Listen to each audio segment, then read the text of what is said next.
We've all had to study history in school at some point, learning about the great emperors and wars of the past, but there's something important that oftentimes gets left out of the history books, and that's that history has a lot of questionable and out-of-pocket moments What do you mean by that? since basically the dawn of time. So I decided to look back and I decided to look through to find some of the most weirdly entertaining examples of out-of-pocket moments throughout history. Now, the channel Salmonella actually covers a decent amount of these moments in history, so I actually recommend you to go check out his channel. But I want to find things that he hasn't covered already. So for this first example, I found out that one of the deadliest conflicts in human history, right alongside the First World War, is the Taiping Rebellion, a civil war in China, which happened from 1850 to 1864. Now, China throughout history has always had rebellions, uprisings, and civil wars. However, this one is unique because the guy who started it claimed he was the brother of Jesus Christ, and his goal was to overthrow the current kingdom and create a new quote-unquote God-worshipping society, in his words. Yeah, and over 20 to 30 million died in this conflict, all because this guy said that he was the brother of Jesus.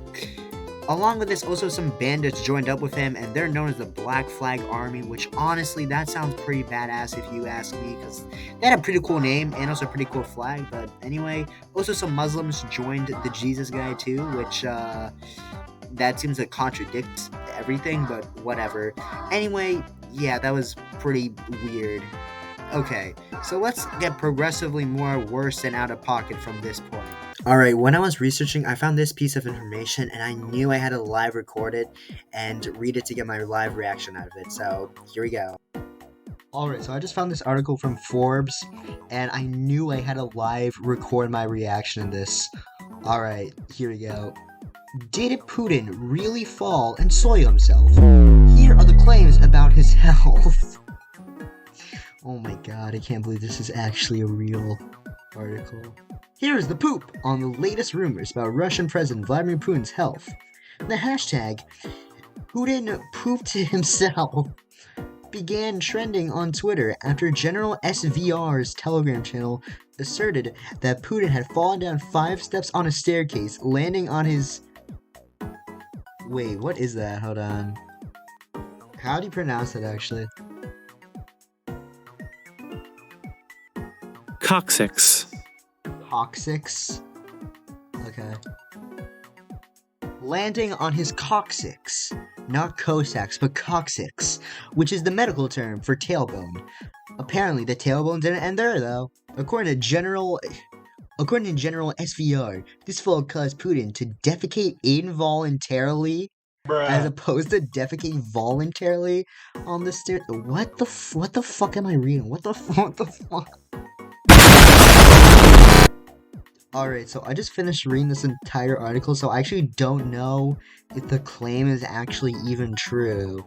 However, I just decided to scroll down to the comments, and I saw this, and I think this is probably one of the best comments on all the internet. Hold on, let's read this.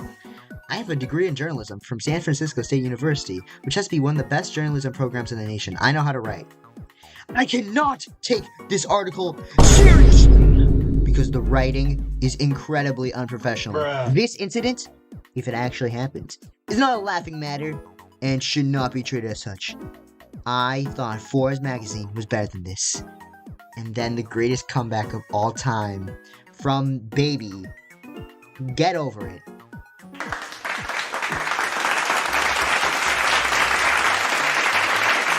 Yes, I know. It is truly one of the responses of all time.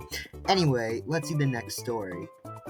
So in 1511 in Brussels, they had 6 straight weeks of coldness and snow, and the common people were pretty unhappy with the wealth gap between them and the ruling monarchs at the time, so the locals decided to make snowmen as a form of protest. Overall, 100 snowmen were created, and over half of them were depicted doing something explicitly sexual or pornographic. This incident was dubbed as the Miracle of 1511, and let me read some of the descriptions of the snowmen I found.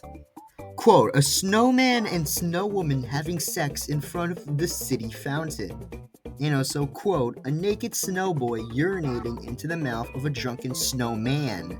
And my favorite one of them all is, quote, there are snow unicorns, snow mermaids, a snow dentist, and snow prostitutes.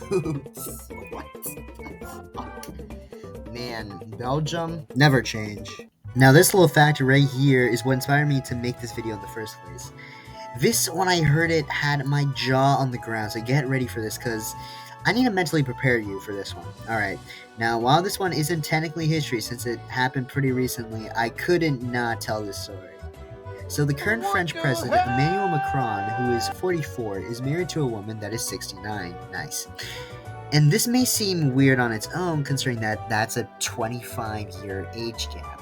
But things get even weirder, because Emmanuel actually met her when he was 15, at school. Because as it turns out, she was his teacher. Yes, you heard that right. The president of one of the most important countries in the world is married to his former school teacher.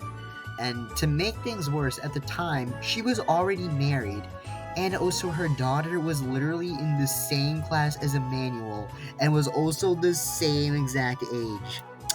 God damn.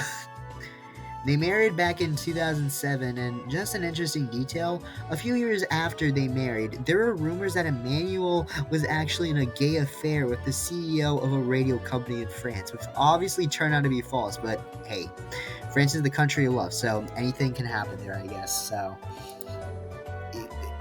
yeah, I don't even know how to comment on any of what I just read to you. Yeah. So yeah, guys, that's the end of the wackiness, and I hope you really enjoyed this video. If you did, please make sure to like, comment, and subscribe, and because it really does help out the channel. And yeah, I hope you guys have a good day. Alright, peace. See ya. Goodbye.